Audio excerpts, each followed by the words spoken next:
Welcome back. Bulletin का आगाज करें और आपको बताएं कि रूसी तेल खरीदने के नतीजे में भारत पर आयत 50% टैरिफ का इतलाक कल से होगा। भारतीय स्टॉक मार्केटों में बोलचाल आ गया। मुंबई स्टॉक में बीएसई सेंसेक्स 892 पॉइंट्स गिरकर 80,750 पॉइंट्स पर आ गया। निफ्टी 50 में भी 0.7% कमी हुई, 24,770 पॉइंट्स तक गिर गया। तमाम लिस्टेड कंपनियों के हिस्से की कीमतों में कमी रिकॉर्ड हुई। भारतीय सरमायाकारों के अरबों रुपए डूब गए। डॉलर के मुकाबले में इंडिया की करेंसी भी गिरना शुरू हो गई, 87 रुपए 72 पैसे पर आ गई। जीडीपी भी गिरने की तवक्को है। भारत से आने वाले आबी रेलों ने दरियाए रावी और सतलुज के बहाव में खतरनाक हद तक इजाफा कर दिया। सैलाब से कसूर, ओकाड़ा, पाकपतन, साहिवाल और बहावलनगर के दर्जनों देहात ज़ेरे आब आ गए। भारत ने पानी छोड़ दिया। दरियाई सतलज और रावी की सतह में इजाफा, एतराफ में तबाही, वन टूट गए, खेत खलियान और बस्तियां डूब गईं, सैकड़ों अफराद बेघर हो गए। दरियाई सतलज में गंडा सिंह वाला के मकाम पर इंतहाई ऊंचे दर्जे का सैलाब है। पानी का बहाव 2 लाख क्यूसिक तक पहुंच गया। हेड सुलेमान की पर पानी की आमद 1 लाख क्यूसिक से तजावुज कर गई। भारत की जानिब से दरिया रावी में छोड़ा गया आबी रेला शादरा पहुंच गया। फ्लड फोरकास्टिंग डिवीजन ने निचले दर्जे की सैलाबी सूरत हाल करार दे दी।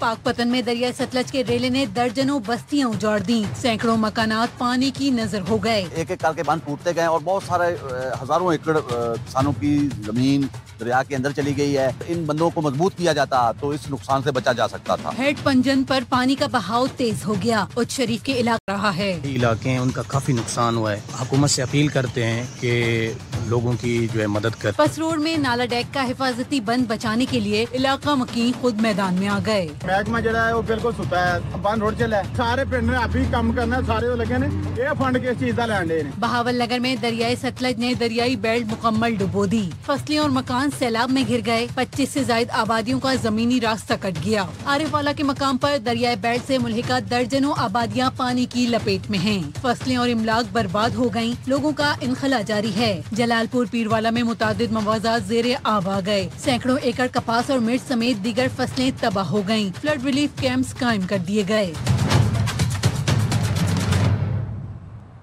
भारत की पाकिस्तान के खिलाफ आबी और सिफारती जारियत जारी है। सफारती जराये का कहना है कि भारत से इंतास मुआहिदे की गैर कानूनी और यकतरफा मुअत्तली के जवाब पैदा करने की कोशिशें कर रहा है। भारत पानी छोड़कर और सिफारती जराये से राब्ता करके मुआहिदे की खिलाफ वर्जी कर रहा है। भारत 36 घंटे में मुख्तलिफ जगहों पर पानी के अखराज के हवाले से 3 मरतबा राब्ते कर चुका है। सिफारती जराये के राब्ते पाक भारत से इंतास मुआहिदे की सरीहन खिलाफ वर्जी है।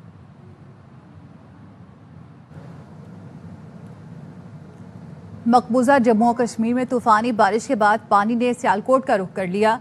दरियाओं, नहरों और नदी नालों में सैलाबी सूरत हाल पैदा हो गई है। इस वक्त दरिया चनाब में हेड मराला के मकाम पर ऊंचे दर्जे का सैलाब है। आमिर जावेद भट्ट वहां मौजूद हैं, उनसे मजीद जानते, बताइएगा।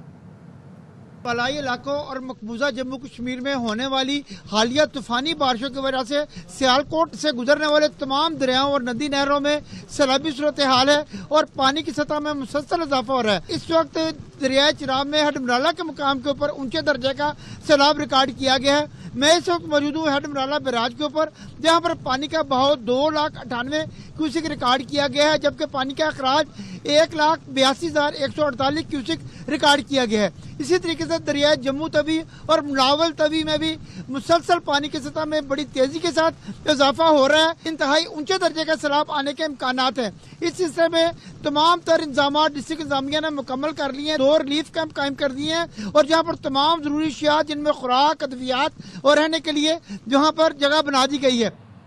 आगे बढ़ते हैं। आपको बताएं कि IMF ने कुदरती आफात के बायस नुकसानात को कम करने के लिए इंश्योरेंस कवर फराहम करने की तजवीज़ दी।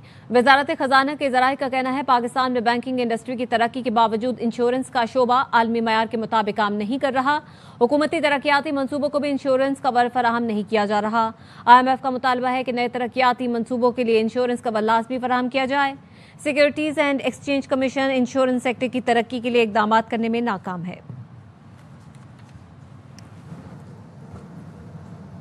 आइंदा साल केपी और आज़ाद कश्मीर और गिलगित बल्तिस्तान में कुदरती आफात में शिद्दत आएगी। चेयरमैन NDMA ने खबरदार कर दिया। मौसमियाती तब्दीलियों से कौमी सलामती के तौर पर निपटने की तजवीज़ दी है। पब्लिक अकाउंट्स कमेटी में ब्रीफिंग देते हुए लेफ्टिनेंट जनरल इनाम हैदर मलिक ने कहा, पाकिस्तान में 7,500 ग्लेशियर्स हैं, 45% पिघल रहे हैं। आइंदा चंद साल ग्लेशियर्स तेजी से पिघलेंगे। 65% ग्लेशियर्स पिघल जाएं तो मुल्क को खुशहाली और कहत का सामना करना होगा।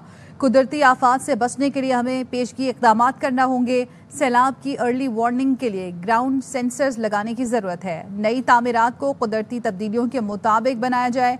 बदकिस्मती से हमारी आबादी तेजी से बढ़ रही है। इस तरह तो पाकिस्तान 2050 तक तीसरा बड़ा मुल्क बन जाएगा। वज़ीर आज़म से chief of the air staff air chief marshal Zaheer Ahmed Babar Sidhu की मुलाकात हुई। मुलाकात में पाक फ़ज़ाइया के पेशावराना उमूर के हवाले से तबादला ख्याल किया गया। मुलाकात का मज़ीद अहवाल जानेंगे अजहर फारूक से। बताएगा अजहर। जी, पाक फ़ज़ाइया के सरबराह ज़हीर अहमद बाबर सिद्धू ने वज़ीर आज़म हाउस में वज़ीर आज़म शहबाज शरीफ के साथ मुलाकात की है। वज़ीर आज़म ने इस मौके पर दिफा वतन के लिए पाक फ़ज़ाइया का जो किरदार है उसको शानदार खराज तहसीन पेश किया। वज़ीर आज़म का कहना था कि पाक फ़ज़ाइया की शाहीन वतन अजीज़ की हिफाजत के लिए सीसा पिलाई दीवार है। उन्होंने कहा कि मार्का हक के दौरान पाक फ़ज़ाइया की शाहीनों ने दुश्मन के जहाज गिराकर उसे कारी तरफ लगाई। इस मुलाकात में पाक फ़ज़ाइया के पेशावराना उमूर पर तफसीली तौर पर तबादला ख्याल किया गया। ठीक है, बहुत शुक्रिया अजहर तफसीलात के लिए। मज़ीद खबरों को बुलेटिन का हिस्सा बनाएंगे इस ब्रेक के बाद। हमारे साथ रहिए।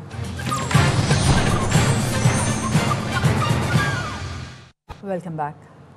चेयरमैन पीपल्स पार्टी बिलावल भुट्टो जरदारी ने कहा है, हमारी तवज्जो मसाइल के हल की तरफ है। चंद पॉलिसी इख्तलाफात के बावजूद पीपल्स पार्टी विफाक के साथ है। नोडेरो पीपल्स स्पोर्ट्स स्टेडियम में खिताब करते हुए बिलावल भुट्टो ने कहा, सिंध में 20 लाख घरों पर मुश्तमिल स्कीम बड़ी मुश्किल से शुरू की थी। नो कमेंट्स, अभी बात नहीं करूंगा। सहाफियों के सवाल पर पीटीआई रहनुमा सलमान अकरम राजा सिर्फ एक ही बात कहते रहे। बानी से मुलाकात से कबल उन्होंने अडियाला जेल के बाहर क्या कहा, सुनते हैं। आपकी ट्वीट एक आई है, उस पर जरा बताइएगा क्या वजूहात हुई हैं? अभी कोई बात नहीं करूंगा, अभी नहीं, प्लीज, मेहरबानी, थैंक यू। नहीं, आपने तो फैसला सुना दिया अपना, इसकी वजूहात क्या है? अभी मैं बात नहीं करूंगा ना। पहले भी आपका फैसला खान साहब ने वापस ले लिया था, आपको नहीं जाने दिया गया। No comments. अलीमा खानम का कहना है, सलमान अकरम राजा से कोई तल कलामी नहीं हुई। वो हमारे वकील हैं, हमारी फैमिली की तरह हैं। उनका जाती मसला हो सकता है, ज़िम्नी इंतखाबात का इशू है। सहाफ़ी के सवाल पर उज़्मा खान ने कहा कि ज़िम्नी इंतखाब पर तनाज़ा है तो पार्टी बताएगी। बानी ने वाज़ेह तौर पर बताया था ज़िम्नी इलेक्शन नहीं लड़ना का पैगाम दिया था कि ज़िमनी इंतखाबात में हम इलेक्शन में नहीं जा रहे हैं। पार्टी ने यह फैसला किया है, उसने इस पे कोई तनाज़ा हुआ है तो पार्टी बताएगी क्या तनाज़ा हुआ है। तलब के लाने नहीं, मैं बड़ी इज्जत, हमारे लॉयर हैं, हमारी फैमिली के साथ बड़ा, सबके साथ उनका बड़ा अच्छा वो फैमिली की तरह है। लेकिन मेरे ख्याल में ज़्यादा उनके अपना होगा और ये मेरे हो रहा है इलेक्शन जो भी है, बाई इलेक्शन, उसके ऊपर ज़्यादा इशू है। फिल्में ना बनाएं, पार्टी ओहदे से इस्तीफा संजीदा मसला है। बैरिस्टर गौहर का कहना है कि सलमान अकरम राजा समेत किसी को पार्टी मामलात पर ट्वीट नहीं करनी चाहिए। बानी की वाज़ेह हिदायत हैं, कोई भी पब्लिक में इस्तीफा पेश नहीं करेगा। पार्टी रिजिग्नेशंस एक सीरियस इश्यूज है, फिल्म ना चलाएं। सलमान राजा साहब समेत किसी को अपने पार्टी पोजीशनों पे ट्वीट नहीं करने चाहिए। पहले फैसला खान साहब करे, उसके बाद आप उसको नोटिफाई करें। 2-2.5 साल के बाद खान साहब की फैमिली मेंबर्स के अपराध को आपने अरेस्ट किया, ये आप बस होने चाहिए। पार्टी के 99% फैसले तो खान साहब खुद करते हैं। बताएं किस उमूर पे अलीमा खान असरअंदाज हुई। जब तक ये असम्बली मौजूद है, मैं किसी पार्टी कमेटी के चेयरमैनशिप या लीडर ऑफ द अपोजिशन के लिए कभी उम्मीदवार नहीं रहूंगा। इस वक्त हमने स्टे लिया हुआ है, पार्लियामेंट बगैर अपोजिशन लीडर की भी चल सकता है। वफाकी हुकूमत ने हमें फकत 200 टेंट दिए, 5 जनरेटर दिए छोटे, 1400 हमें ब्लैंकेट दिए, 500 kg के मेडिसिन दिए, 2 कम 100 हमें राशन दिए फैमिलीज के लिए। ये बहुत कम है, ऐसा नहीं होना चाहिए। वफाकी हुकूमत को दिल खोल के हेल्प करना चाहिए। गाड़ी में कोयले की कान में गैस भर गई, 3 मजदूर जाँ बहक हो गए। पुलिस का बताना है जाँ बहक होने वाले तीनों कानकनों का ताल्लुक कोयटा से है। जरूरी कार्रवाई के बाद मय्यतें लवाहिकीन के हवाले कर दी गई। मजीद खबरें होंगी इस ब्रेक के बाद, हमारे साथ रहिए।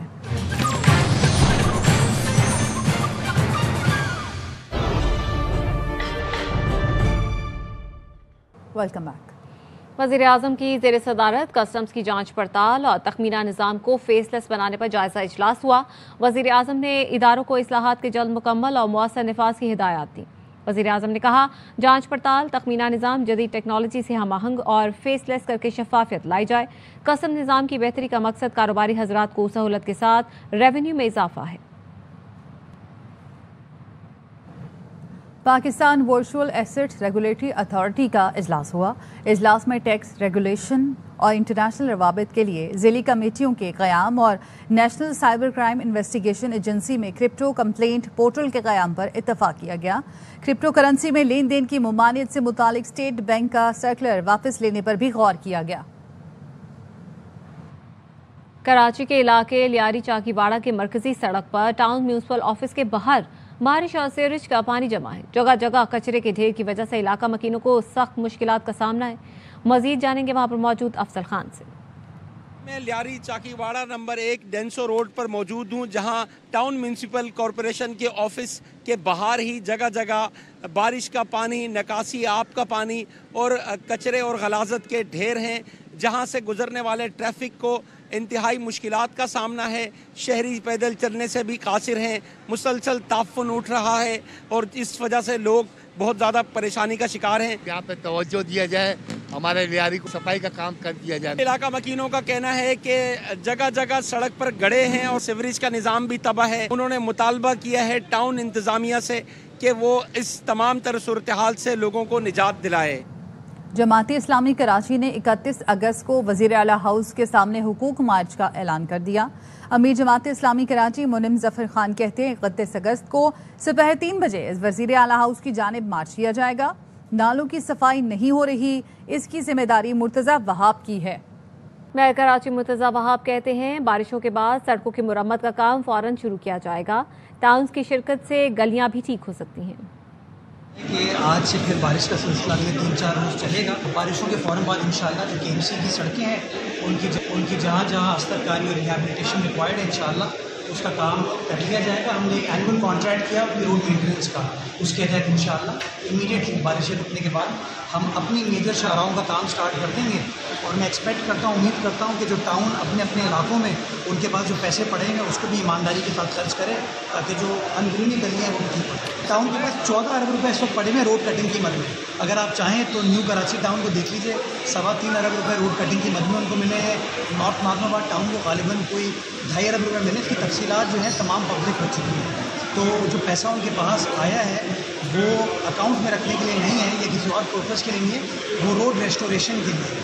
तो मेरे ख्याल में वक्त आ गया कि पैसे उनके पास मौजूद हैं, जो वो कहते हैं मौजूद हैं, ताकि लोगों का भला हो सके। वज़ीर ख़ारजा इसहाक डार की सऊदी अरब में तुर्क, मिस्र और अलजज़ायर के हम मनसबों से मुलाकातें।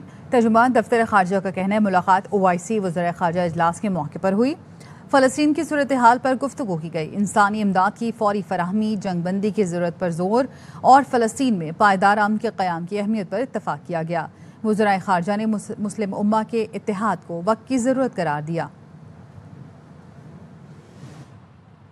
ऑस्ट्रेलिया ने ईरानी सफ़ीर को नापसंदीदा करार देते हुए मुल्क बदर करने का फैसला किया है। ऑस्ट्रेलिया के वज़ीर आज़म एंथनी अल्बानीज़ का कहना है ईरानी सफ़ीर को मेलबर्न और सिडनी में यहूदी मुखालिफ हमलों में मुलव्वस होने पर मुल्क बदर कर रहे हैं। अल्बानीज़ ने यह भी कहा कि ईरान के पासदारान इनकलाब को दहशतगर्द तंजीम के तौर पर नामजद करने के लिए कानून साजी की जाएगी। ऑस्ट्रेलवी वज़ीर ख़ारजा पेनी वोंग का कहना है कि यह पहला मौका है किसी ईरानी सफ़ीर को मुल्क बदर किया जा रहा है। न्यूज़ बुलेटिन से फिलहाल इतना ही। मज़ीद खबरों और अपडेट्स के लिए देखते रहिए ARY न्यूज़।